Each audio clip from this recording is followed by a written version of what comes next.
Previously on the Tony Kornheiser Show. So what holiday starts this Friday for us? Passover. So my in-laws have been talking with the wine tyrant, trying to make sure that you feel comfortable in their home. Right. So Chan is going out to purchase matzah, but he doesn't quite know how to set up a Seder or what to serve it with. Right. So he's going to South Carolina. He's going to serve matzah With mayonnaise?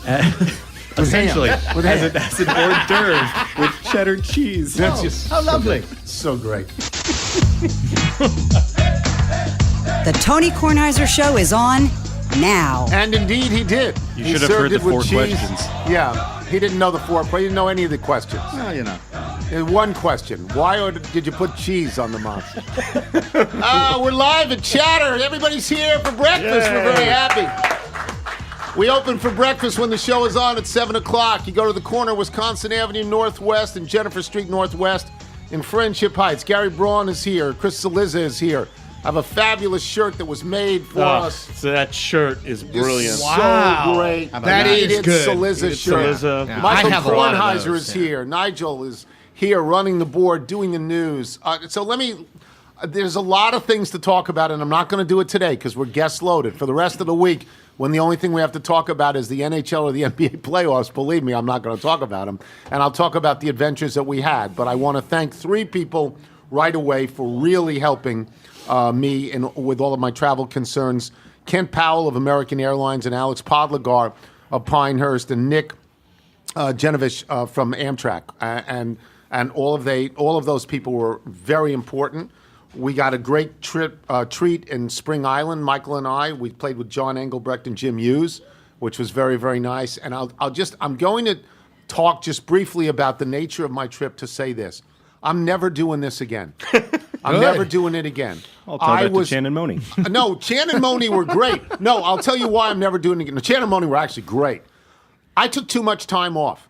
It was too long. It was just too long. I haven't worked in like 9 or 10 days. I missed doing this. I missed PTI. I don't have that much longer to do these things. I'm not, PTI, I'm going to get canned pretty soon, and I really like my jobs.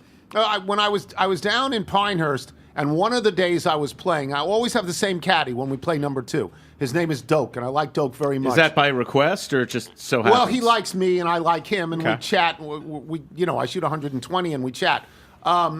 But he said at one, he just said, "You've got the greatest jobs in the world," and I do, and I missed them. It was too much time off. I'm braked out. Too much break. I don't know if anybody else feels this way.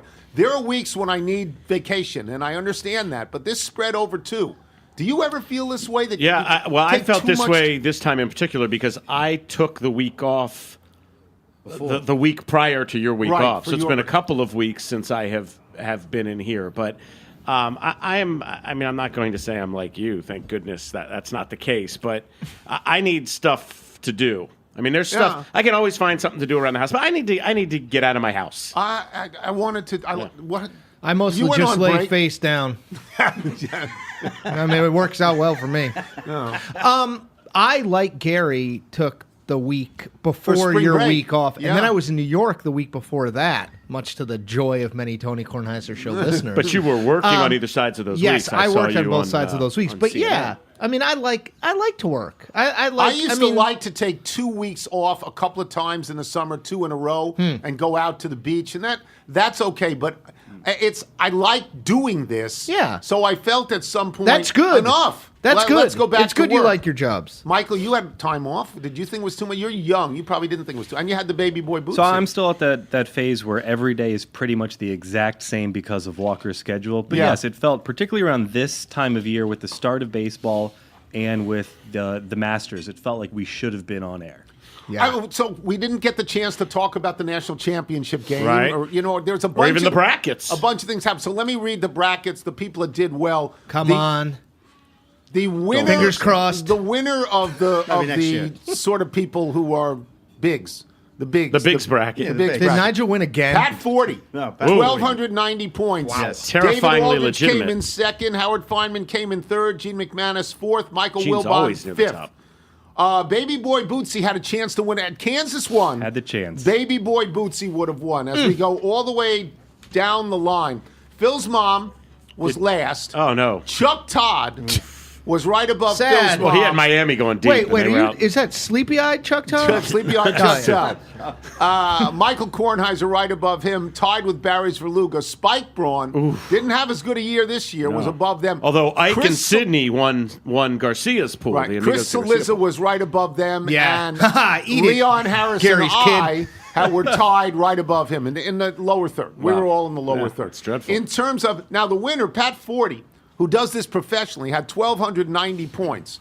The winner of the bracket overall for everybody, all the littles. Do we have prizes for them? Don't we have something? Yes, we have something. There's some pocket lint. Total consciousness on the deathbed. No, we need to. We have so much stuff around here, which is nice. Rocky's piercing bark. 1,450 points. Wow. Right under that, Cine 28-2, 1440, Stone Cold Stephen F. Austin, which is funny. 1430, tied with Full Service Fishman, and Sands Always Sits, 1430. 40 got 1290. Tone, did it's nice. 40 have Loyola in the Final Four? I don't know. Negative. No. Okay. No, but he had Villanova winning. I mean, But I think he had Williams Michigan. had, He had had Villanova winning, too. When I tweeted Pat, he said, one of the great honors of my life. After all these years of picking brackets with Tony, I'm finally a winner. It's all downhill from here. Yeah. So, I think I read 20.3% of the 17+ million brackets submitted on ESPN. 20.3% had Villanova winning. 1 in 5. I know we're not dwell too much on this, but It wasn't much of a game. in a year It where started way too late. No in the question year. in a about who year the where best the team was. storyline was no dominant team, there was quite clearly a very in the dominant tournament, team. Villanova I mean, they won just every crushed game everyone. by a minimum of 12 points. Now, this is an interesting factoid. All right, about 3 weeks before the beginning of the tournament on the PTI show, we had Bill Self on. And I asked this question. It was not written down, but I was curious about it. Came up with it on your own. Came up with it on my own. Very And I said, is there any team you've seen where you go, wow, that team's really good? Because you're asking this about a guy who's in the wow category himself. Any one game. Wow, that team's really good. And he said, yeah, Villanova at Xavier. Villanova at Xavier. You went, whoa. And that's what you got in the tournament. Oh, yeah. Well, and that's Villanova what they at did. Xavier. Now, not against Texas Tech, where they could. If Texas Tech was any good, Villanova would have been out. But everybody else. So I know this isn't equivalent, but Villanova was up 35 at. Nigel will correct me if I'm wrong, but at least 35, Georgetown. maybe 40 at Georgetown Yeah. because they made every shot. Then the Xavier game, and then the Final Four, the Kansas game. They didn't even play their best Self in the got to look championship. at it firsthand. They didn't even play their best. They played their best in that semifinal game. You're unstoppable. Well, at that. the I mean, impressive thing to me about them was in that final game when about halfway through the first half, I think it's 21-16 Michigan, Villanova has made nothing. no shots. And yet, they're within 5. And the thing about And then Villanova they go. is you know they're not going away. Yeah. Villanova, you weren't going to blow them out. There you go. So, Yeah. all right, let me get to the Masters because we're going to have Steve Sands on later. We're going to spend most of the day talking about the Masters. These are my opinions. They don't reflect everybody here. Patrick Reed won it. Nobody lost it. Patrick Reed won it. Even though he shot 71, he held tight after the first 2 holes. Well, I'll ask Sands about this. He bogeyed 1, and he got a par on the par 5, which a lot of people birdied. And he was shaky at that point. But he birdied 3, and at that point, and Michael, he just a 90-mile-an-hour putt that if it misses, it goes 12 feet past. Yes. Right? Correct. But he birdies 3, and then No business going in. He's able to say to himself, okay, I don't stink. Okay, I'll be all right. And he was all right. And I felt the single most critical, some people will say it's the birdie on 12 by Reed or the birdie on 14 by Reed or the comeback putt, the fourth putt on 17 to par that hole. You can look at Patrick Reed and you can look at his round and you can say these are the most critical moments in the Masters. And I thought it was Rory McIlroy missing the eagle on 2 because he ties him right there. This is a 7-foot putt. And Rory McIlroy ties him right there with that eagle, and then it is different. It is discernibly different. And it didn't happen. And Rory McIlroy missed putts all day, burned edges all day, mostly the right edge, Michael? Yes, he had the exact same miss with the putter that he had with his drive on the opening hole. I would go back to he went so far right. number 1 tee, And it looked like his miss is a big sweeping hook to the left, and that was in his head, and it affected him on the greens. And you come back to 2, yes, he missed the eagle putt, but he still won the first 2 holes. He still picked up another shot, and at that point in the round, you're just trying to pick up one shot at a time. That's right. To me, it's that wedge into 3. He knows where that pin is. He knows you have to miss long, which is where Reed missed it, where you have a pretty good chance at an up and down. He had 0 chance at saving par on 3, and even with the birdie on the difficult par 3 fourth, he was out of it early, and he was a non-factor. He was on an the second absolute 9. non-factor. 5 5s and a 6 on his card yesterday. So Rory was never in position to put any pressure on Reed. The pressure came, if there was pressure, from Jordan Spieth, who had a 64 on Sunday, which wins every tournament ever. I mean, it does. 64 on Sunday wins. He had 1 point. I think he rolled one in on 16, the last par 3, and he looked at his own caddy and said, "Are you kidding me?" I mean, because it was like 45 feet. After another big putt on 12. Yeah, and Ricky Fowler put a slight pressure on him, but Reed won this and was rather defiant afterwards and talked about how nobody believed he could win it. And I will say this, and then we'll open this up for anybody who wants to talk about the Masters. I was asked yesterday by a couple of different people, 2 or 3 different people, who I thought would win. And I said 99 times out of 100, I would tell you I thought Rory McIlroy would win. This is at 8 o'clock in the morning. I said, but not against this guy. This guy beat him head-to-head in the Ryder Cup. And this guy, he looks fat, and he looks paunchy, and he's very arrogant, and nobody likes him. But he's tough. He's tough. I thought if it came down to the 2 of them, and it didn't really. If it came down to 2 of them, I thought Reed would win, and Reed won. Your thoughts watching it? Well, I happen to have agreed with you when asked by Spike yesterday morning, who I thought would win. I thought Reed would hang on. Just the whole Captain America hype I was buying He's into. good. The one thing you mentioned, the pressure he did or didn't receive. He wore a bad shirt. And I love that. The Hot fuchsia. pink. That was a bad shirt. That's When I Hot pink is for But clothes. he didn't wear his choker anymore. He used to wear the Masters choker history. necklace. Yeah. He didn't do it. I was so disappointed when Spieth's drive on 18 clipped the tree. Yeah. I knew a birdie was very unlikely there, but I wanted to see a little bit more pressure be applied. I wanted to see a little bit more drama, but I agree with you. He went out there and he won it, and 71 was good enough to win it based on what he had done the prior 3 days, which was 3 rounds in the 60s. I watched 14 on about with the last groups. We were at a soccer game in Ellicott City. Beautiful Nice. this time of year. Everybody wants to be Scenic. there. Just down 29 for about an hour. I was rooting for. I don't know anything about anyone other than the top guys, which I guess he's included in. But I mean, like Rory, he's around 10, 12, somewhere. Rory, Ricky Fowler. Like I know something about those guys. So I was kind of rooting for Patrick Reed solely because he's kind of like chubby. Yeah. And he had a hot pink shirt on. Yeah. And those are good reasons. Yep. And then on like 17, right as I was rooting for him, Nance, I think, said, and in these moments, he thinks of a quote from the Imagine Dragons. And I was like, wait, what? Like, the Imagine Dragons, the Beatles, okay, but the Imagine Dragons, that's his band of choice. So then I started rooting against him, but by then it was too late. I read a bunch about him afterward, and I know, obviously, you guys know background. this, but, oh my gosh, I mean, he doesn't. His parents were removed from the U.S. Open at his request several years. I mean, he's totally estranged from his parents and his sister. His mother sends cryptic social media messages hoping that Patrick Reed comes back to the family. I mean, do we know why? So there have been allegations of abuse that Patrick Reed's wife has made against the family. I think a lot of it could just be superstar athlete, that the parents put so much pressure that he's trying to separate from it now.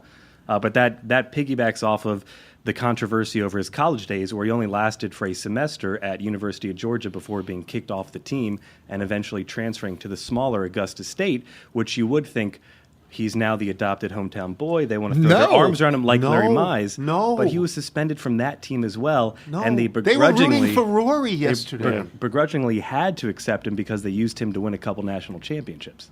I mean, it's a total. I look at that guy and I'm like, he seems like a pretty good guy, and then you read the backstory and you're like, this guy. Because I read about the UGA stuff, he's kicked off the team. All his quotes are like, and they were rooting for Rory and they hate me. And, I mean, it's totally interesting. What did you think of the tournament? What did you think of Reed? he won the tournament. He had a great weekend. If you look at the 2 eagles he had on Saturday, he pretty much had it locked up. You give him a 3-shot cushion going into the final round, he's going to manage that. And you saw him do that on the second 9. He misses it in the right places.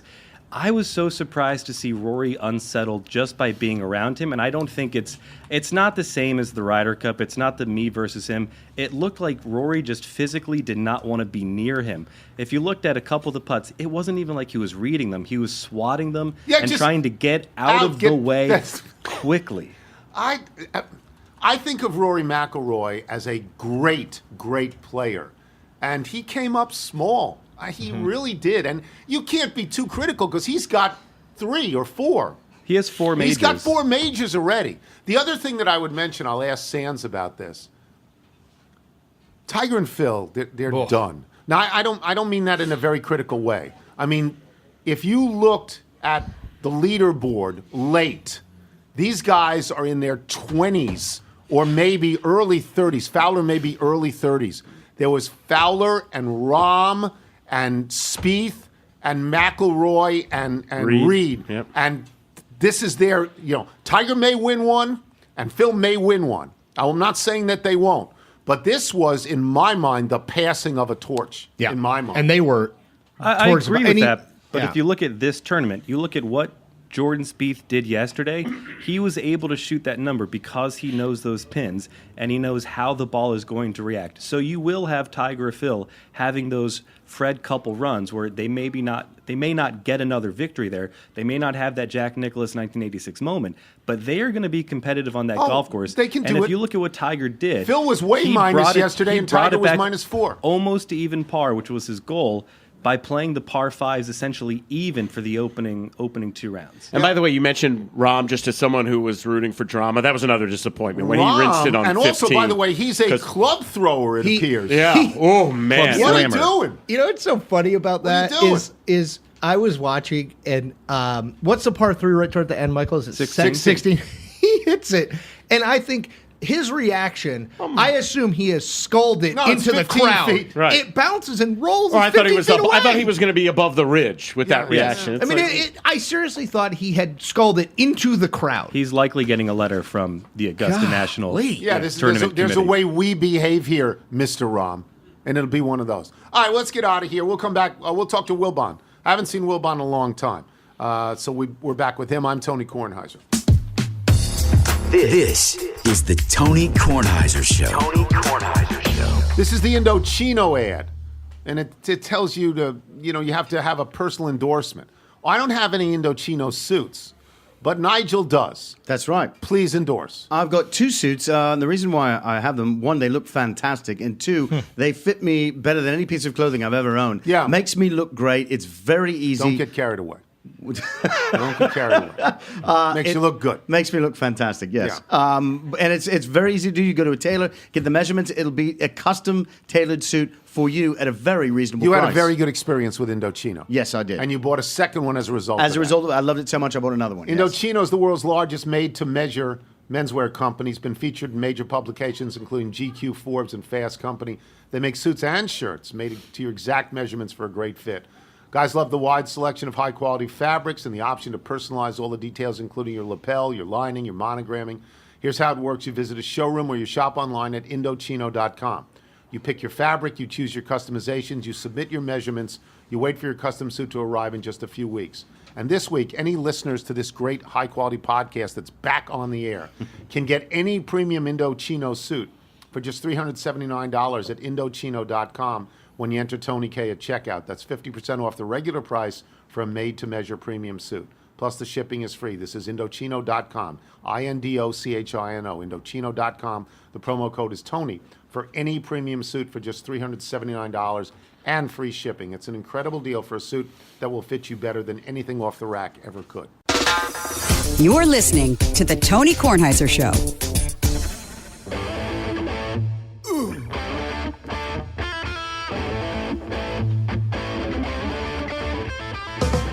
This is the band Afraid of Figs, which we like. They write Professor Waffle House et al. After extensive correspondence with Nigel, we at Afraid of Figs band have calculated it's about time to share another song with you. This one is called Riddle and Barbie, about a first date our singer T once had and lived to sing about. Please enjoy and know that T, who is as maladroit as the good doctor in the ways of the internet, has a new podcast called Center Stage Show. We would love free publicity, as the show has very few listeners and you have so many. Please do read our name on the air, Afraid of Figs. They play in Michael Wilbon, who I haven't seen now in 10 days, which is unusual in our relationship, if it's not in the exact summer when I tend to leave a lot. So where have you been? What have you done? By the way, I would say it's 17 days at least. Oh, well, I saw you through the magic of the screen on those other days when you were in Phoenix. That's right. There were a few of those, yeah. Yes. Well, Tony, as you know, I started off Matthew's spring break in Scottsdale. Right. And so I was in Arizona for about, 8 or 9 days, and then went to Augusta, Georgia. Speaking of Waffle Houses, I went to a Waffle House my first night in Augusta. Right. And went to Augusta for the first time to the Masters. And then went back to Scottsdale because I'm trying to get my own golf game back together so you don't pummel me all summer. Right. And so I stink. Don't worry about it. I played taking lessons and playing a lot. And, I had dinner Saturday night, Tony, with, I think it was 6 people, but I'd say 2 of the 3 most famous people in Arizona. 2 to 3 most famous in all of Arizona, so yes. I'll give you one is John McCain. That's right. John McCain And would Larry be Fitzgerald. either 1 or 2. And Larry Fitzgerald. And Larry Fitzgerald and? Kurt Warner's not still there. He was famous I'm for... sorry. What? I'm sorry. You went to Kurt Warner before Charles Barkley? Oh, yeah, well, yeah. I don't think of Charles as Arizonan. He's only lived there for 30 years. I know, but I still think of him as Philadelphian. No. Okay. Charles lives. His permanent residence is in Arizona, in Scottsdale. Okay. So dinner with them, among others. But it was Cool. just, Well, Roy Green, who I think is the single most underrated football player in my lifetime. So Because he I played was both I was in ways. high cotton, as they say. So let's go back to the Augusta experience, because having never been there, all you could do was watch it on television. Right. When you saw it and you walked it, what struck you as something that people maybe don't realize? Well, you don't realize any of it. I mean, television doesn't do it. It can't do it justice. It's 2 dimensions, and you're there. And it's the most stunning piece of land, arguably. And you can't. I guess you can't say a piece of land because there are things like Mount Rushmore and stuff like that. But I mean, in terms of recreation, what could be greater than this? I mean, than Augusta? It's just the rolling nature of the land, the beauty of it. It's awesome. It's overpowering. And I know it's in the context of being a golf course, but it's so much more than that. And you're looking at holes you've looked at. In my case, I haven't watched golf my whole life like I've watched everything else, but it's been 23, 24 years. You're looking at greens, and you're like, I didn't know So green. The drop off on 16. Yeah, it's just... And so there's that reaction to every hole. It's so enormous, though. It's such a big piece of land. And the hills and the green. See, this is what people don't realize. Of it. People don't realize. They think it's flat. It is not flat. No. And I tell you what else, Tony. I walked Wednesday's practice round, and Thursday I walked kind of for 2.5 hours on Thursday and sat for 2.5 hours. I wanted to sit in a spot and see people come through. Right. So, but there's somebody who I was with had a Fitbit and said we walked 7.5 miles one day and 5.5 another. Yeah. I just know this. On Friday, on Saturday in Scottsdale, I walked out and attempted to tee it up, and I was so sore from walking that distance on those hills on that particular land that I couldn't believe that just walking could do that to you. So imagine what's going on if you're playing. Who did you see? I mean, and did anybody, when you saw them relatively close, certainly in a practice day you might have gotten relatively close, did anyone strike you as either taller or fatter or shorter or thinner? You know what I mean? Sneaky tall. Tony Finau is like, what, 6'6"? He's a big boy. Yeah, Finau's big. I didn't know and a doctor. He put his own Dislocated ankle his ankle back in. Yeah. That's the unbelievable thing. I was told yesterday, I did not know this, I don't know who told me this, he's Jabari Parker's cousin. Oh, I had no idea. On his mom's side. And right. He's from Utah. He's much, but that's the only one. I mean, Rory's jacked, but I think I knew that. And everybody else I've seen, I obviously don't cover much of anything anymore than the NBA, and I certainly don't go to as many golf tournaments as I used to years ago, but I still catch the tournament at Congressional or Olympia Fields if it's there, or some other things. I've been in some pro-ams, and so I've seen the people that you think of. Okay, we're going to watch. We're going to watch a final round of something. Who's on the leaderboard? Matt Kuchar. And I've seen them all. Rory is jacked, and Finau is tall. And other than that, nobody surprised me. Finau and the ankle thing was unbelievable. Because I was sitting 20 feet away from Gordon Hayward on opening night in the NBA. And it took a team of people to put it back. And I know there are degrees of these sorts of dislocations. But my God, that was unbelievable. And I was not watching Finau, but it was the kind of thing, Tony, as you know, just the reaction, the sound at Augusta is one of those things that just sort of travels. And that was the kind of sound where you go, what was that? What happened there? And it takes a while, because you don't have your phone. There's no cell phones, which, by the way, you're not allowed to bring. It's the greatest thing. Because you said, what did I notice? People have to be in the moment. You go to a concert now, and everybody's got to watch. Everybody, under 50, they have to watch through their phones as if they're glasses. They can't watch anything. You have to talk to people. You have to interact. You don't have your phone. There's no, and people can say, "Oh yeah, I could get my phone in." No, you won't. They scan you. There's no phones. No, there's no phones. One of the great 2-day periods of all time to have no phone, because we're old enough to remember not having a phone. Of course, all dopes under 40 have to have a phone all the time, and they can't have it there. And I just thought, you know what? I'm going to start practicing this more often. I'm going to go and leave my phone away. Just leave it somewhere. Not turn it off. Leave it. It's a wonderful thing. I love it. If I didn't love anything else about Augusta, and I loved all of that, the phone policy would make me love it unconditionally. What did you eat on the course, and could you believe the prices? Tony, private tent. I had no prices, but I didn't eat the pimento. Yeah. Because you went to the special place, the Bregman's place. Did you go to Bregman's place? Wasserman. I mean, I was a guest of Wasserman, and it was an unbelievable experience. And there was I didn't. So you didn't get the pimento cheese sandwich? No, I wouldn't do the pimento cheese. $1.50. Me. $1.50. All right. Well, here's the critical question. But the food, by the way, was a 10. Yeah. How about the fact that Berkman's is only open a week? That's all it is. A week. Yeah, but it also costs, if you're not one of us that gets a nice pass, it costs like about $5,000 to get the pass. Yes, it's an enormously expensive. So here's the critical question, because this is how Augusta, for those people who don't remember this, and there's a lot of people listening who don't remember, there was a period of time for a couple of years when Augusta, when there was a woman named Burke. Martha Burke. And she was leading a crusade against Augusta because of alleged wrongdoings in their membership. And she went to all the sponsors and said, you shouldn't sponsor. And Augusta went to its traditional sponsors and says, you know what?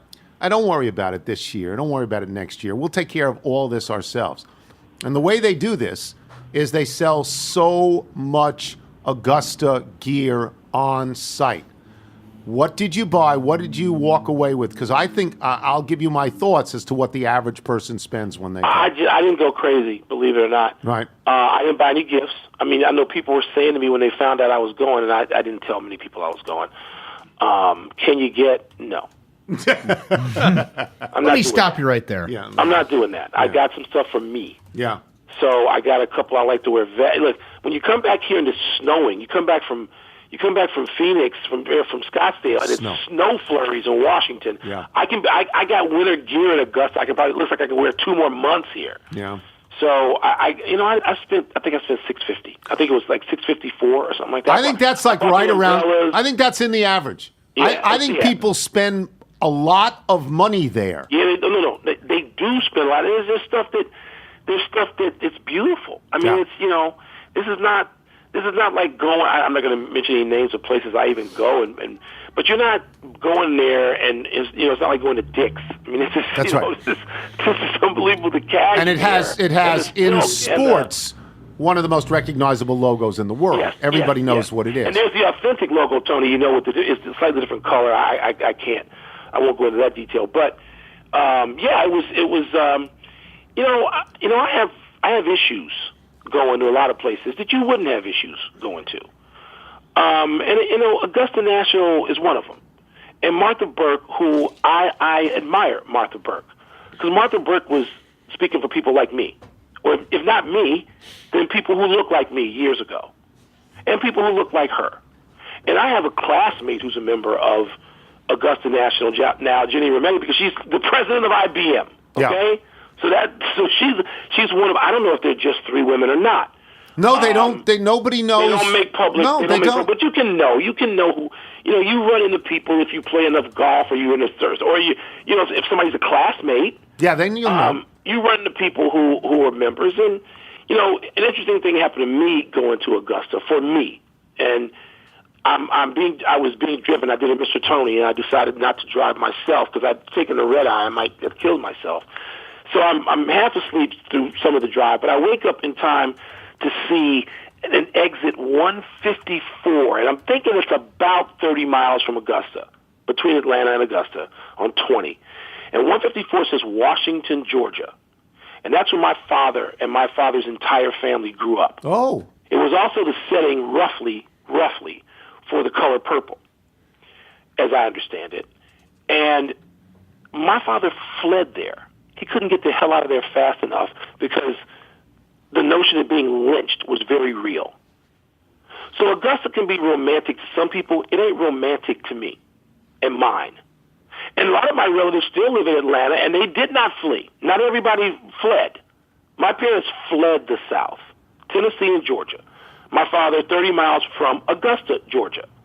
And so when I'm being driven there, and I see Washington, Georgia, if I'd been driving, I would have gotten off, and I would have driven around the town, a town where my father was the grandson of slave and slave owner, okay?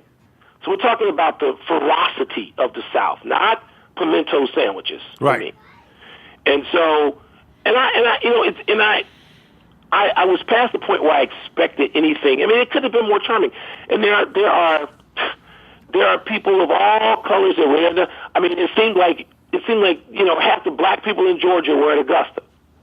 So I understand that 2018 is not 44 when my father left for fear of a noose. But that region of the country is not a place where I go and see it the same as everybody else. It doesn't mean Berkman's, an Amen Corner only to me. And I loved seeing those things when I was there. Loved it. I just wanted to see it. And I'm glad I saw it, and it's a wonderful thing. And I hope to go. One of our friends who I just mentioned in this conversation, Tony, talked about getting a house next year and going. So I may do it. Again. Who knows? It may become a regular thing. You'll play it. You'll end up playing it. You'll play it. I don't have those connections you have, but I'll nice to be there. I'll let you say that, but it's insane because my connections are exactly the same as yours. They're ESPN, and so you play the day after in the press lottery. So I mean that's how I do it. That's how you can do it. All right, I will physically see you later. Yeah, I'm here until the NBA playoffs start Saturday. All right, well, I'll see you for a few days anyway. I'll be here for a few days. And then I'll go off to cover the playoffs, and I'll miss you. We'll see where. We don't even know. I mean, it's Monday. We don't even know half the matchups. We don't even know half the first-round matchups. You'll know them. Here's all I know from what happened while I was gone. The Wizards just stink it up all the time. What the hell? Well, seriously, I found myself calling Neville from the West Coast. I'm not in tune with what time it is even now after all these years. I found myself calling Neville saying, "Did the Wizards just lose to Atlanta at home?" Yes. I mean, are they the most disappointing team in the NBA this year? Yeah, they're close. I mean, they won 49 games last year, and they're going to be the 8 seed. They're close. So it still seems like they're in the conversation. It seems like just yesterday I remember seeing Charles Barkley on TNT saying, "This is the team. Look out for this team." Was that 3 years ago, Wilbon, or 2 years ago? Nobody feels that this has now. been one of 2 years ago. Yeah, and this stretch. We'll get this later in the week. All right. Later in the week. Goodbye. I'll see you later. All right, see you. Michael Wilbon, boys and girls. We will take a break. By the way, this the mention of Neville always reminds me. This is Neville. the most inside show. Yeah. Like if you are listening for the first or second or fifth time, you go, "What is Wilbon Neville? Who is happened? Neville? Yeah, what is?" Anyway, I can't be bothered with all that. We'll be back. We'll have news when we return. I'm Tony Kornheiser. You're listening to the Tony Kornheiser Show. This is the Casper ad, and Casper's ads now, these are over 2 pages. Yeah. Like, you got to, Casper, It's a listen to me. segment. It's just a Casper segment. You've got to get it to 1 page. You can't just ask need me to one line. read over Right, 2 This pages. is the Casper read. It's Right just too bounds. much. Casper is a sleep brand that makes expertly designed products to help you get your best rest one night at a time. Casper products are cleverly designed to mimic human curves, providing supportive comfort for all kinds of bodies. You spend a third of your life sleeping, you ought to be comfortable. The experts at Casper work tirelessly to make a quality sleep surface that cradles your natural geometry in all the right places. I sort of like that. Casper offers 2 other mattresses, the Wave and the Essential. Wow, I didn't know that. The Wave features a patent-pending premium support system to mirror the natural shape of your body. The Essential has a streamlined design at a price that won't keep you up at night. Casper also offers a wide array. It's so hard to say wide array. Yeah, it's tough. That's like saying Russell Westbrook. It's Yes. very hard to say. Of other products like pillows and sheets to ensure a overall better sleep experience. This is fine. All of this is fine. They ask you to talk about convenience and selection. Then it says talking points are required. Oh. This is what the host must voice. The host. So I'm the host. What'd you just read for the last 45 seconds? Exactly. I had options. Optional. Those were options. You can be sure of your purchase with Casper's 100-night risk-free sleep-on-it trial. And then host must address a minimum of 5 bullet points found in the chart above. Really knocking down the fourth wall here, telling you it's telling you what to do. I have a Casper mattress for my dog. That's right, My Jesse. dog loves the Casper mattress. Loves it. My dog sleeps in 3 places every single night. She starts out in the bathroom on the tile. She comes out of the bathroom and the tile, she sleeps in her Casper mattress. At about 4 in the morning, she jumps up on the bed. This is her routine, and she's a happy, and now I might say fat dog. She is a fat dog now. Good enough for Tony's dog. So I'm supposed certainly to- good enough for you. I'm contracted to include a personal experience, and I just did.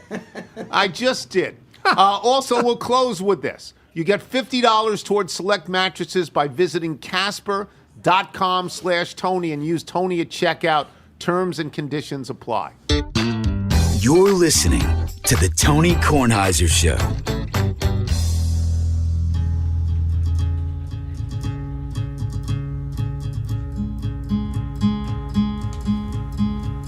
If I was a ladybug, I'd fly around in June. If I was a werewolf, I'd hide from the moon. If I was a singer, I'd be humming this tune. And if I was your baby, I'd be seeing you soon. Brandon McCoy sends this in. Been a loyal little since moving to the district in the summer of 2004. This past winter, he started a folk duo called Alice and Isaac with his great friend Katie Klieger. They're performing shows in the Roundhouse Theater in Bethesda. They started playing music together in the breaks between shows and shortly after started to record original songs. The name for the band came from the characters we were playing in that show, he writes. We released our debut album, What Was I Thinking, on Bandcamp.com, a collection of 8 catchy, folky love songs. If this venture fails miserably, we still plan to release a second album entitled What Was I Thinking? Littles can stream and download the album at aliceandisaac.bandcamp.com. By the way, if it fails, come here and work at Chatter and do this, on the side. Sure. Looking for bartenders. We need bartenders. Don't worry about it. The name of this song is Usain Bolt. That's right, Usain Bolt. Usain Bolt is the name of this song. Thought it'd be Rings faster. a bell. Yeah. What do you got for us? This is the news segment. This is the news, indeed, Mr. Tony. And we'll start off with the NBA, the association, as we like to call it here on the show.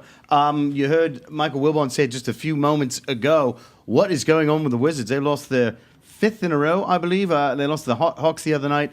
They're now the 8th seed in the playoff bracket. I'm not Coach going. Brooks saying they're playing selfishly. Yeah, I'm not going to take credit for what I'm going to say now because I read about this in the Washington Post, and it may have been Neil Greenberg or it may have been someone else. I don't know who it was.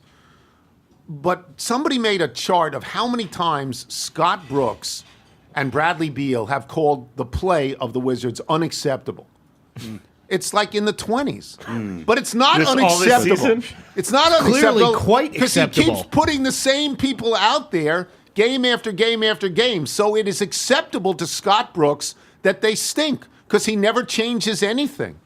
He just doesn't change anything. I don't know if they're any good. I went to the game on Friday night just because my son was invited to a party. They were behind the whole game. I mean, they were. It wasn't like They play very well against the good teams. They do. I mean, I think and have played well against Toronto, who they look likely to play. How's Wall doing? Didn't play. He's on one, off one Yeah, right now. He's not so he playing the didn't play. back-to-backs. Okay. Sado played. Okay. So They don't look good. I would not be optimistic. There's no. I don't want to say there's not the appropriate amount, but I will say I'm surprised there isn't more hand-wringing about this. Like, no one cares. People don't no care. one seems to care. But, No one cares. Well, they won that big Game 6 last year, remember? the time John Wall hit that. Remember that time John Wall hit that shot? Yeah. That's what his career is looking like that time. But this is. History will not remember this several-year stretch kindly. I mean, they are wasting the opportunity well, I don't know if there's a real opportunity as long as LeBron James is in your conference, but they're not an 8th place team. They're just not. We need to get Paul Pierce back. what else you got? On the other side of the tracks, the 76ers don't seem to know how to lose. No, they win all the They're time. pretty good. They beat the Mavericks to win the 14th win in a row, tying the club Can mark. they be that good? Yeah. Can they suddenly be That's that without good? Embiid. Embiid's not playing because he broke a bone in his face. He's been out. Yeah, an orbital bone. Yeah, it was right. yeah, by And Bro, my Markel yeah. Fultz doesn't play, He right? plays No, a he's playing- little he's playing bit. a little bit now. Doesn't start. I mean, Ben Simmons has just been Ben Simmons' line when they beat the Cavs. Now LeBron's line, I think this was Friday night. LeBron's line is ridiculous. It's like 44, 14, and 11. Was that the 132, 130 Yes, game? 132, Yes. 130. Ben Simmons has like 30, 15 assists, 13 rebounds. I mean, he has... his numbers are impressive. I mean... And he cannot shoot the ball from outside of 10 feet. Is that right? Yes. Well, I shouldn't say he can't. He refuses to shoot the ball basically from outside of 10 feet. So if he can ever learn to shoot, and he's like 19, I mean, I think he's one of the 10 best players in the league right now. He's carrying them. They're the and they're the 4th seed, I believe, right now. They've That's hard to believe, isn't it? I mean, they've been so terrible. They're for the so 3rd long. seed right now. 3rd seed, yes. Cleveland is 4. Yeah. I mean, if Cleveland Embiid is comes 4. back, comes back full, I mean, Embiid is again. He's a top 10 player. I mean, they're good, legit good. And as well as the Celtics have played this year in terms of a possible opponent, they're hurt. with Kyrie Irving out. That's right. Yeah, That's it's that. going to be So tough. I may be spreading misinformation here, but my kid was Fake telling news. me Ben Simmons for Rookie of the Year, and I said, no, Ben Simmons Yeah. is not a rookie, and he said, He- well, no, no, he he's sat out. eligible. Qualifies. He qualifies. Yep. He sat out the whole year. He qualifies. I don't understand how that works. Yep. He qualifies. And before I get to the rest of the news, I actually forgot this. dear. Did you know I went on a Gifts. trip?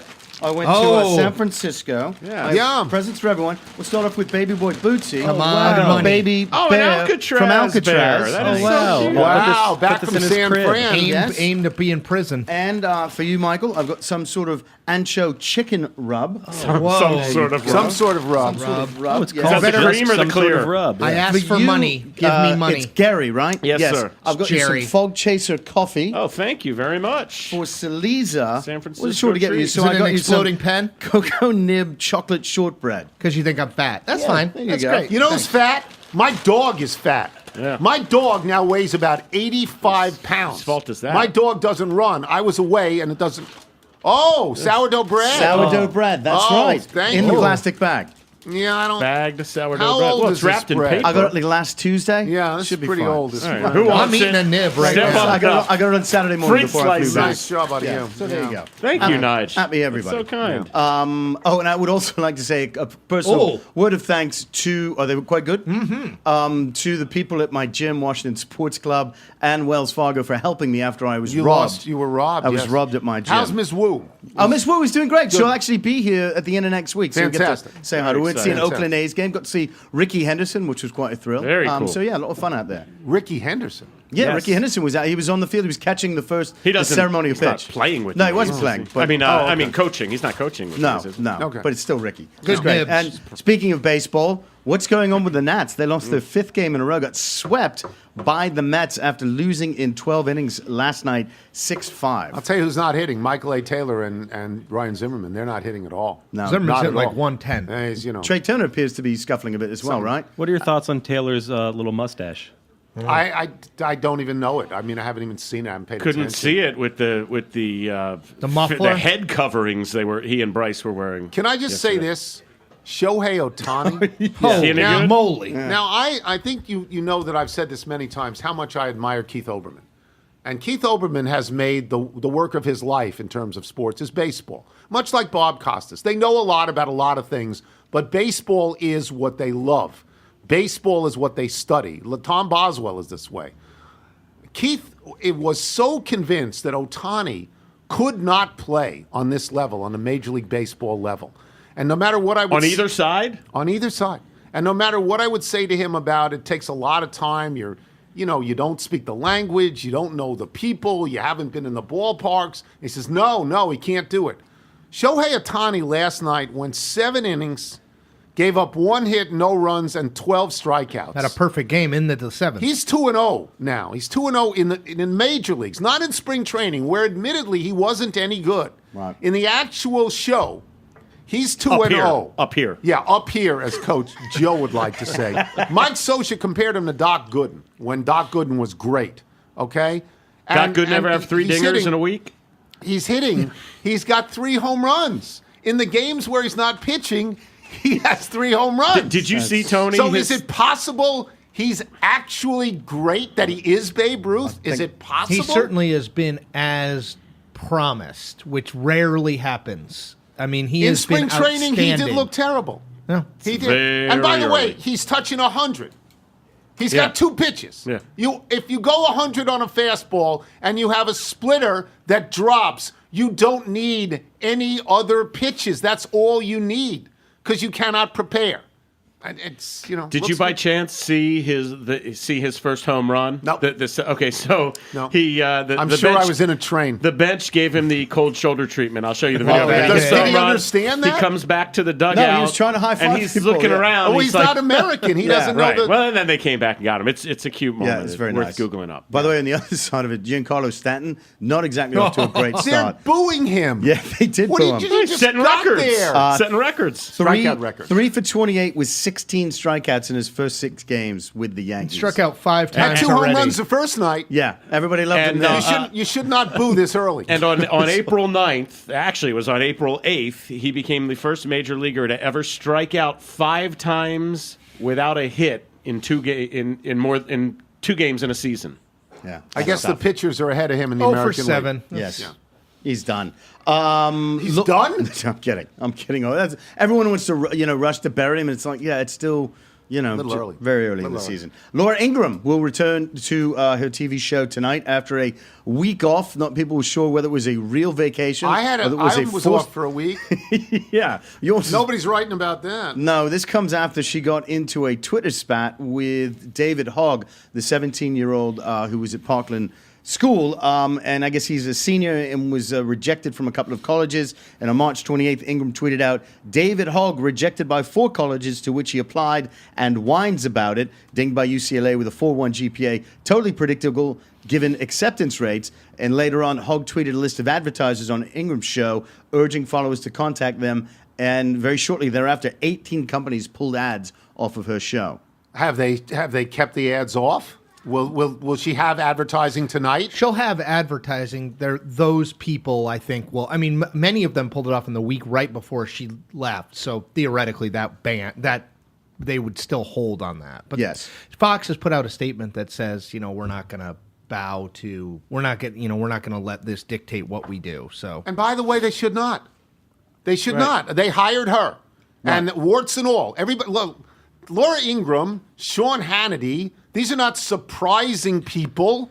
The lane they run in is very well marked. And if you hire them and you don't back off them for that. No, you don't back off them for that. Well, I mean, I might feel it's ridiculous to go after a kid.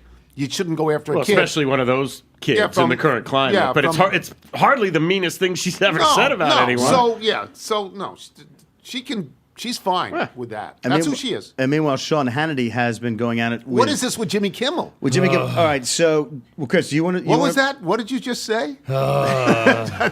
It started Sorry, was that audible? I'm sorry. It started out last week. Kimmel played a clip of First Lady Melania Trump reading a book to the kids during the Easter egg roll at the White House. Yeah. And then he was mimicking her accent because she said something like, and this and that. And he said, oh, and this and that. And he points to somebody in his staff who doesn't, a Mexican-American. He says, look, you could be the First Lady someday. And then Hannity just lashed out him, said, liberal Jimmy Kimmel making fun of the First Lady of the United States and her involvement at the White House Easter egg roll. Even her accent. Now I'm going to tell you something. What a disgrace, Mr. Kimmel. That's a fifth language. How many do you speak? So then he went back and, and this is on the show. Very publicly on their show. 5 languages she speaks. Good for her. Yeah. I'm fairly fluent in one. Fairly. And then is Kimmel. It went on to Twitter. And and Hannity did on Friday night, because I was watching Hannity on Friday night, so... assess where my life's at. He did 20 minutes in the open, a 20-minute open on Kimmel, where he basically called him a pervert. Not basically, he called him a pervert because they went back and Harvey Weinstein Jr. Yeah, they did went some Man Show they excerpts. took a Remember ton the of the David old Carolla? Man Show stuff, and and then Kimmel apologized. Yeah, Kimmel said, "Look, and let's back off this. And our back and forth is not helping the national dialogue in any kind of way. So let's just bygones." And then I really like Kimmel. And Kimmel, by the way, have I ever told you this? I'm told by one of our cameramen at PTI, who also does camera work for Sean Hannity, that Hannity's a big PTI fan. Really? Yeah, I'm told. I don't know. Hannitization. Well, Hannity said that he saw the come across his crawl on his phone that said, Kimmel has apologized. It says, trying to bury the hatchet. And Hannity, of course, said, I will address this fully on my show, 9 p.m. You know what? Give him credit. He's not dumb about that. No, he is not. That's smart. And Tune in tonight. Yes, and a couple of things that happened in the week that we were gone. One, melancholy happy trails to Stephen Bochco. We, of course, know him and love him as the creator of what I consider to be the greatest television show ever made on broadcast television, not on cable, because language, there's different rules. Hill Street Blues, to me, is the greatest show ever made. It's just fantastic. Yeah, it's great. Also went on to develop L.A. Law. I mean, just had a hugely successful career. Yeah, he's great. 10 Emmys, I think, over the course of 4 Peabody Awards. So we will miss him. And Robert Griffin III is back, baby. That's right. He signs a 1-year deal with the Baltimore Ravens to back up Joe Flacco. Wow. They're different types of quarterbacks. A little bit. Is Joe Flacco Ozzie elite? Newsome said he impressed in his workout.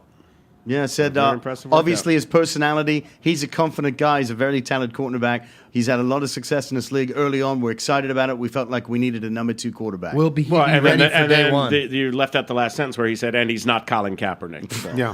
Yeah. Okay. Yeah. Are we not doing a WrestleMania segment? That's going to be in the second hour. What is that? WrestleMania, the big WWE Ronda Rousey's event. debut. Ronda Rousey. When is she that? wrestled? It was last night. How was it? She won. Of course she won. And That's Kurt fixed. Angle. Is that fixed? I believe it is. No. Yeah. Well, Wait, was what? it broken? Wait, professional. I need a minute. She and Kurt Angle beat Triple H, Paul Levesque, and Stephanie McMahon, the daughter of the Small Business Administrator. So there was a lot, I'll give you a full update off air. It was terrific. We'll do Let's that in just the leave it at third that. hour. Leave it at that. Daniel Bryan returned. Whole lot going on. And the Americans is back. I was taking it you did not watch it last week. I did not. Well, Last he's season already was- seen it. last He saw season the was I only terrible. saw the first That's episode. right. Yeah. So the first episode. All right. So, wow, I'm just looking at a map where it says the week ahead, like next week, there's snow here 30s? on Monday. Yeah, it'd be great. That's like April 39th, and there's snow here next Monday. That's crazy. All right, so we'll take a break. We'll come back. We'll do the Old Guy Radio with Steve Sands. That's We'll right. catch Steve Sands, who we almost saw in Augusta, but we did not. Sandsy. I'm Tony Kornheiser. You're listening to the Tony Kornheiser Show. is Old Guy Radio for the day, and anytime you can play the Beach Boys, it's a good day. This is California Girls. Why are we playing this? Because this is on this date in 1965. Bruce Johnston officially joined the group, I guess, replacing Brian Wilson as a vocalist, right? Yes. And bassist? Well, yes. Bassist. I mean, he didn't do lead vocals that Brian Wilson used to do. But Brian Wilson, he just stopped touring. He was deaf, and he didn't know what he was doing. And we're playing this song. So this is what, 53 years ago? Yeah, and this was the first song that he was actually on, was California But Mike Girls. Love is singing the lead. Well, Mike Love, yeah. And Mike Love says, it's always, in the afterwards, who actually wrote more of this song, him or Brian Wilson? He's like, I wrote everything except for I wish they could all be California Girls. And the origins of the song... Can I just say that the signature line in the song is, I wish they all could be California Girls. It's the good one. And apparently this was written after Brian Wilson took acid. And this was sort of his expressing his love. For the first time or the 4 millionth time? Nothing good was written before. One of the first times, Brian Wilson was under psychiatrist care for many, many, many years. What's the name of that the movie that came out not that long ago about him? Hope and something, I don't know. But you liked it very much. I did. Eugene Landy was the famous shrink. Steve Sands joins us now. Michael and I missed him on Monday when we went to Augusta. We missed him physically. I got a few people when we were walking around who listened to the show who said hello. Augusta is a place where you don't expect to hear La Cheeserie or anything like that. Did you get any show recognition while you were there? In a hushed tone, the Augusta La Cheeserie, as opposed to this screaming and yelling La Cheeserie everywhere else. Right. In the world of golf. But yeah, we got a few. I got a couple every day, probably walking around from when we walk up to the tree and back and walk through all those people. Yeah, I probably got at least one or two every day, but not in the normal volume that you would have on the regular tour. Which I understand, because people are afraid they'll be tossed. Were there any reports, Sands, were there any reports, late last week, this list of banned phrases came out, like you couldn't yell Baba Booey and Yuta Man and... Mashed potatoes. Sweep the leg, Johnny, whatever was on there. Were there any reports of people being bounced for yelling any of that stuff? We do not know if anybody was thrown out because of that, but I'm telling you, people there, it doesn't matter where you come from or what kind of sports fan you are. When you step onto the grounds at Augusta National, you just act differently. People just do. You don't run if you're in a hurry. You don't do things that you normally would do anywhere else. And I do not know if anybody was thrown out for yelling anything, but we didn't hear anybody yell anything, so I doubt it. I did run into, Eric Weddle, the safety for the Rams. Yes. Saw him last night, and he's a very good friend of Charlie Hoffman's. Okay, who got a hole-in-one. Exactly, at 16 yesterday. So Eric was telling the story of he was out there rooting for Charlie Hoffman, and he yelled, "Let's go, Charlie," real loud. And a cop came over, or a security officer came over, and told him, not only can you not do that, but you can be removed for yelling that. He goes, no, I was rooting for the player. He goes, no, you were heckling him. He goes, no, I wasn't heckling anybody. I was yelling, "Let's go, Charlie." So Charlie had to come all the way over from the tournament practice area, the range, all the way to the ropes to tell the security guy, no, he's a buddy of mine. He's with me. He's Eric Weddle, the safety of the Ravens. And it's just a weird kind of vibe there if you're trying to do anything out of the norm. And Eric Weddle found out the hard way yesterday. Sands, is it true? It's Chris. Is it true that they have like plainclothes folks kind of in the crowd? Narcs. So if you yell like that, you can't know who. If I yell "Rip Harambe," just for example, R.I.P. Yeah. There are people there like kind of dressed as regular fans who can throw you out, because I find that totally awesome. If so. It's correct. Yes. Wow. They have people all over the ground so good. Doing all kinds of things. It's amazing. I'm telling you, if you guys remember the movie The Firm, that's what Augusta National Golf Club is. That's what Augusta National is. It's The Firm. You don't really know exactly what takes place there. You'd love to know. You ask. You get a very vague question. and you walk away with a smile on your face and say, yeah, okay, I'm sorry. So let me say, I'm looking at this list. I love Martha Burke, Jimmy Carter eats peanuts, and my favorite, hey, security, can you pick me out of this sea of people? All on the list of things you cannot yell. So this leads to, I think, a realistic question. Michael and I were watching this yesterday. John Rahm looks like a club thrower. John Rahm was, I felt, over the top. Does John Rahm get to be reminded from the people at Augusta, we wish you well in your career, son, but that's not how we do it here? Yeah, they'll do it subtly behind the scenes. They'll probably explain to him that they prefer a different type of decorum. I'll tell you what. How about the champ? I don't know if you saw this, guys, but Michael had to be watching 24/7. He's a golf nut. On the 12th tee on Saturday, the eventual champion, Patrick Reed, let out a 4-letter word that was live on television that I am quite certain will be addressed. Bite? Whether it was addressed last night at the Champions Dinner or whether it'll be addressed at some point. No, it was not bite. Yeah. It was pretty strongly worded, and I would imagine that he will be reminded that that's not how we like our champions to act. So let me get to the tournament itself and the drama of just the first 3 holes with Rory McIlroy and Patrick Reed. I said earlier in the show that the most significant single shot in the tournament, in my opinion, was McIlroy missing the eagle on number 2. It may have been Reed stuffing a putt on number 3 that was going to go 15 feet past if it doesn't go in. I wonder, and then Reed settling down after that and winning the tournament because he played well after that. What did you think of the opening drama, including Rory's tee shot, which, my God, was so far right, it was unbelievable? Tony, I stood there to the right of the first tee yesterday because I wanted to feel the vibe. Knowing these guys as well as we know them professionally, I wanted to feel the vibe of what it's like on the first tee at Augusta in the final round of the Masters. There is so little oxygen in that area in that moment that I can't believe they get the club back, let alone actually hit the club face.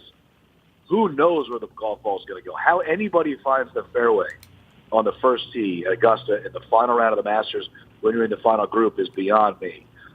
Reed hit it way left. He ended up making a bogey. Yep. Rory got away with it, even though he hit it way right. He got lucky. And that's when I thought, that's when Rory's going to win. He's gotten those breaks all week. He spit one out from the trees on 1 on Saturday. He spit one out from the trees on 18 on Saturday and made a birdie eventually at the 54th hole. So when he, busted his drive on 2 after making that 4 at the first, after that really horrible tee shot, and then hit that incredible second shot. Yes. You make that eagle putt, Tony, and you are dictating the situation. You are absolutely in control of the day. And he wiggled that one away, and he just kind of shoved it. Didn't have a great smooth putting stroke like he had the first 3 days and like he had in the last 9 at Bay Hill in his last start before the match play. I don't know. I think that eagle putt drops at 2, and that changes the whole dynamic of the early portion of the day. And then, as you said, at the 3rd hole, when Reed's, birdie putt drops in as opposed to going 15 feet past, he's going to bogey that hole. McIlroy's going to have a 1 or 2 shot lead going to the 4th, and I think McIlroy rolls. But, that one stroke of the pen at 2 with that eagle putt that missed really, really shook up McIlroy, in my opinion, and he was done from there. He was done, and I wondered about this. I mean, when you're watching on television, they cut from hole to hole to hole. So you watch on television, you see what Jordan Spieth is doing. But if I'm Patrick Reed, I don't live in fear of Jordan Spieth because he was so far behind, and he's not going to catch and pass him. He caught him once, but Reed still had a par 5 in front of him. And Reed, with the birdies on 12 and 14, that's where he probably won it, don't you think? 100%. Jordan just ran out of holes. I mean, I know he bogeyed the last, but forget that. But he was so far back, he was 9 shots back to begin the day, that he would have needed something, ridiculous. He had an extraordinary round, but it wasn't a ridiculous crazy round, and he needed a lot of help from the top. He didn't get it from Patrick. He got it from Rory. He got exactly what he needed from one of the two players. But when Patrick just kind of settled in after that third hole and hovered around 14, 15 under par the entire time, in the middle portion of the back nine, that's when Patrick Reed won. He had a Fred Couples at the 12th hole in 1992-like moment at 13 when the ball stuck in the hill every other time. Yes. If it hadn't rained the night before, it rained during the day on Saturday, but most people didn't realize that it rained a bunch for about an hour and a half on Saturday night, middle of the night. It really dampened things. Not in the greens because they have those sub-air systems, but in the rough and in the grass away from the greens. And that ball that he hit with his second shot on 13 goes in the water.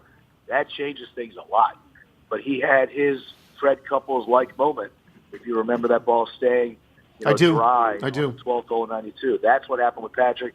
He ended up making a par there, got away with it, and then he made a beautiful birdie at 14, which is not an easy second shot. And then that pretty much was it. And, yeah, he settled in nicely, and he played awfully well. So I know he's not the winner that everybody wanted. Everybody wanted a career Grand Slam with Rory. They wanted Ricky to win his first. They wanted Jordan to win another one.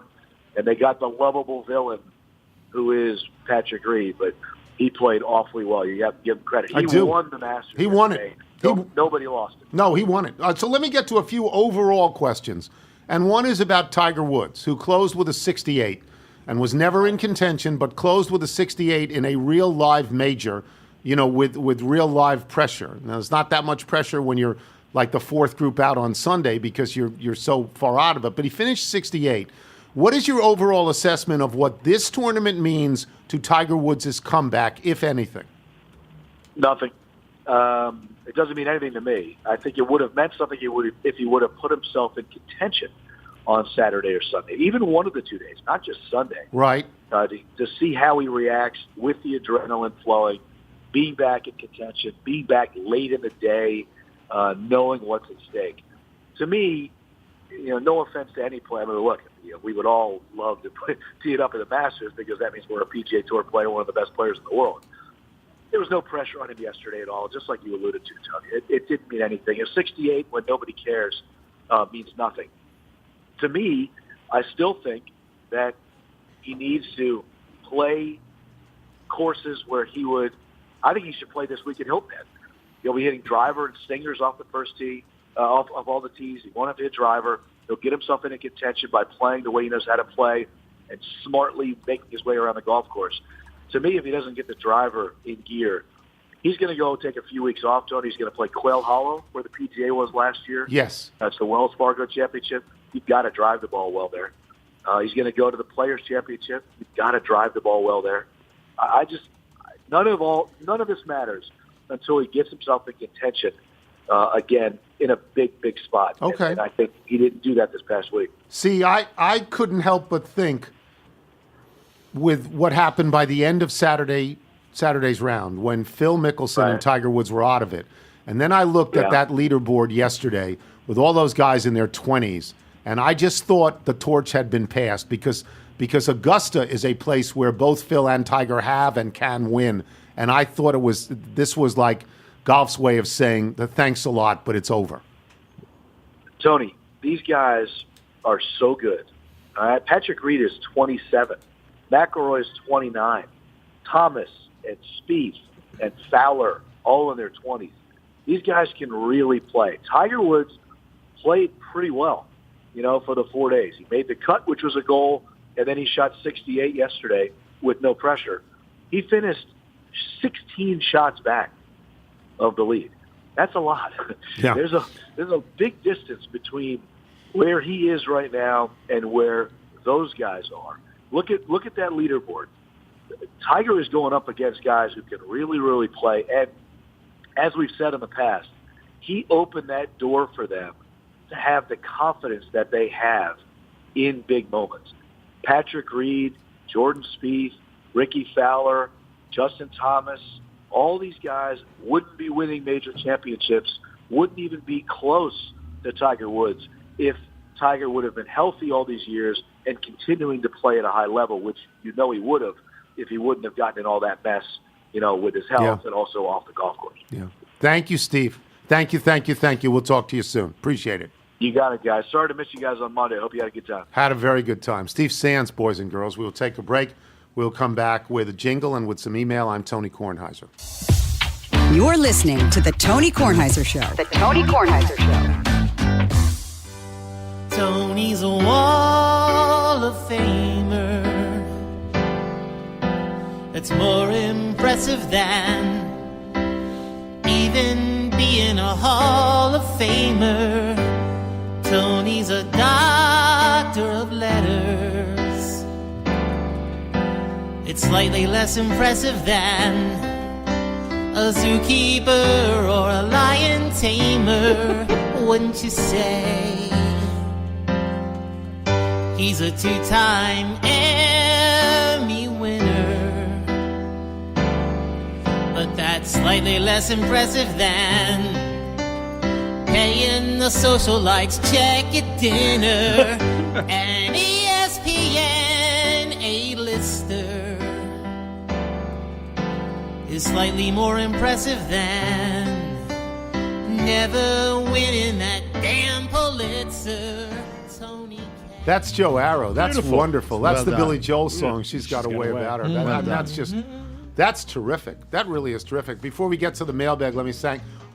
Why are we thanking Chris and Gary? Why are we lately thanking the people who sit in? Long overdue. This is a Long change overdue. in the philosophy. You let Gary and I write the copy, that's what you're going to get. I just want to recognize Did you the get, fact by Now the that way, we're doing it did gratis, you get that it's the least you could do. soccer jersey? Did you get the soccer No. jersey? Is there something? What is that Nespresso bag? What's in that? The soccer jersey. Yeah, There you go.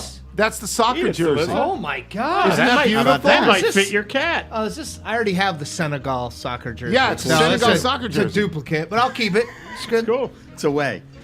There's other stuff in this here. is stuff for you. Yeah, this this is is all thing- specifically There you go. for you. There's a Henry Adams, History of the United States, This 1801, is 1809. specifically for you. Why do you think it was sitting where you sit? I don't know. Baseball Oh, look at card? this. Look what card's on top of the Nats pack. Papelbon. Nats legend Jonathan Papelbon. Papelbon. Do you want me to go ahead? I'll look at the card here. That's bullpen. Oh yeah, could there's use also Pap. there's also this. Chris. Your Malibu beer you still have not No, taken. this is Hi, from Chris. Yeah. A little thanks for the laughs. You're welcome. I love Mondays and Thursdays when you're on. Who doesn't? I leave you a serious gift of history and a spoiling one from Senegal in the World Cup. Best, call me Ishmael. Isn't that great? Nice. That's really great. So we thank Chris and Really Gary. disguised my own hand well in that. We thank Wilbon and Sands lovely. for being on the show. For calling in. They don't call in, we call them. Well, you know. Yeah. What are you doing? I'd also like to thank Come on, sponsors, man. Casper So good to be back. Mattresses and Set the Indochino. Remember to listen and subscribe to new and Great to be archived back. episodes of Tony Kornheiser Show wherever you listen to podcasts, including Apple Podcasts, Spotify, and Google Play. And if you listen to the show through iTunes, please leave us a review. This is very odd to thank the people who sit here. You're welcome, Tony. Well, only thing some of Anytime, them. Tony. For you, anything. Oh, did I I mention? guess we'll stop doing that as of today. So this was very important to Finn that we mentioned that Pineapple Landscaping is the official landscaper of the Tony Kornheiser Show. All right. Fantastic. How did he do at your house? Great job On in your our house? front yard. Yeah, and our that's backyard. wonderful. So from Scott Beckett, literally sitting at the pool at the Phoenician. Yes, a two-bath experience listening to the podcast. Been a loyal listener since the podcast days, and I keep turning up the volume to confront the leaf blower. Can't believe the leaf blower got another gig. Can't wait until spring cleaning starts on Thursday morning outside of Chatter. You saw the leaf blower work to help unveil the banner for the Astros, right? I did see that. Yeah, that I was did cool. see that. Nice I to did see him see get that. another gig. From Craig Copeland, Hoff-Waff, he claims, in Owings Mills, in the last decade, my brothers and I have all been inducted into our high school sports Hall of Fame. For each inductee, the school paints his or her name on the walls of the basketball gym. Figured you could answer this one. Can we sign Hoff-Waff after our names, or would it be a misrepresentation to do so? Please don't read my name on the air, as this email is incredibly self-serving and self-aggrandizing, which is how we live around here. I think you Yeah. should go for it. Speak If you're in honest. the Hall of Fame, and you're also, and that Hall of Fame Has a wall. has a wall of fame, then I think you're a Hoff-Waff. Yes. Hoff-Waff. You know, but I think it'd be Congratulations. better. I think that if the hardest thing to get is the Waff. Yeah. Yes. So I think if you get into Hoff, another anybody. Hall of Fame, then you're totally covered. Yes. Yeah. Multiple hoffs, only one waff. That's a two-hoff waff From situation. Benjamin Brunner, a radio sports guy in Eastern Shore, Maryland, who writes, "Dear Dr. Hoffwaff, all in for week 1, hun." That must be a reference to RG3. No question. That has to be an RG3 reference. From Probably started David by week 2. Walsman, who signs of Walsman Automotive Marketing. Yeah, of course. Professor Hoffwaff, I heard you at the Masters. Can you pick up a belt buckle for me? It's for my brother. I'll pick it up at Chatter. No. I mean, I did it already, but Michael, tell what you got. I have a new Bootsy outfit. I have a Masters onesie that is a tradition unlike any other. The new pavilion, the shopping pavilion, is the single worst place on earth. It almost ruins the experience. People are shoving to just get gear, keychains. You bought a keychain. And you were there Monday. Yes. Imagine what it's like. You have to go through a line that's thousands of feet back and forth. It's like you're at a famous Disney people World. line? I don't. Yeah, where's the 311? He's going to get the normal all over you. From if you're wearing Travis normal, Breton right? in Boise, Idaho. She called her manager. I said promo code HOFWAF. He called security. They proceeded to toss me out of the building. I was now screaming at the top of my lungs, promo code HOFWAF, promo code HOFWAF. Once I landed on the hard sidewalk and bruised my hip, I started yelling, representative, representative, representative. That made it worse. The security guard kicked me in the stomach as I picked myself up and I was trying to leave. Before the cops showed one more, I tried one more phrase, Wi-Fi. At this point, I just ran to my rental and headed to the airport. Now I'm pretty sure I'm no longer welcome at Globe Life Field anymore. Looks like I need to stick with ordering off the website. I wonder what would have happened had I tried Bootsy. If you're out on your bike tonight, everyone, as always, do wear white. Don't talk back to me, all right? Thanks, everybody.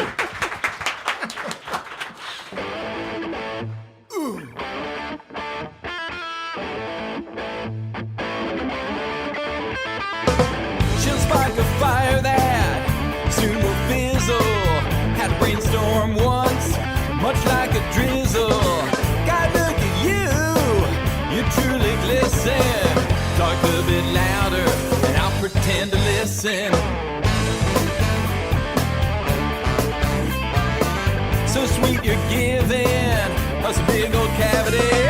Off your feet again, defying gravity. Sad as a lad who's never been hugged. Bright as a light that's come unplugged. Hey, you riddling Barbie with your head in the clouds.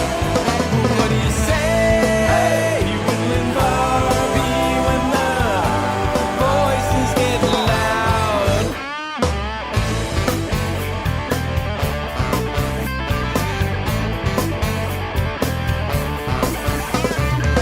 Your actions louder than what you're saying. Always go too far, and you're always staying. You starve your soul and you fix your face up. You gotta go now.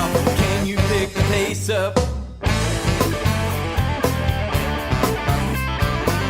You're saying prayers and canning your sheep now. And all your dreams are losing sleep now. Hot as the sun and dull as the weather. Fall from the wall, put you back together. Hey, you riddling Barbie with your head in the clouds. What do you say? You riddling Barbie when the voices get loud. Hey, you riddling Barbie with your head in the clouds. What do you say? You riddling Barbie when the voices get loud.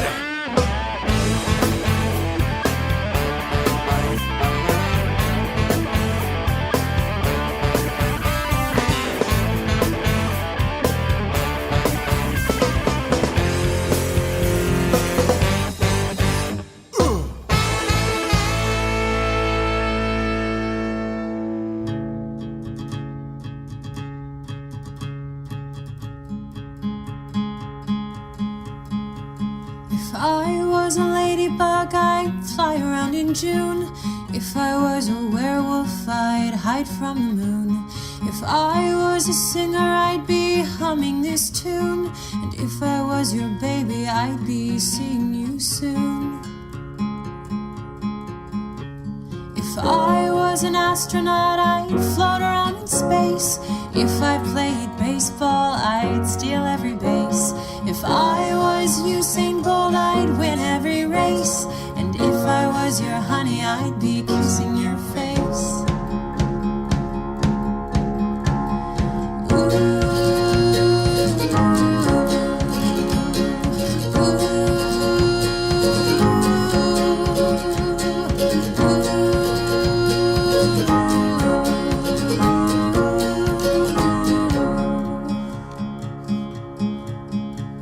If I was a wristwatch, I'd never be late.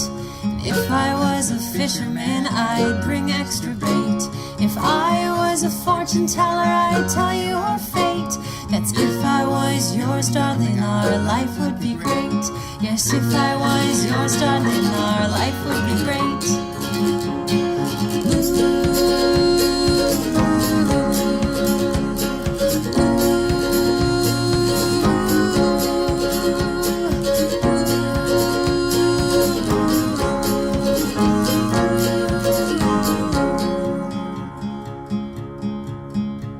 If all of this was true, my love, I'll lay the rest out here. We'd argue over dishes, go camping twice a year.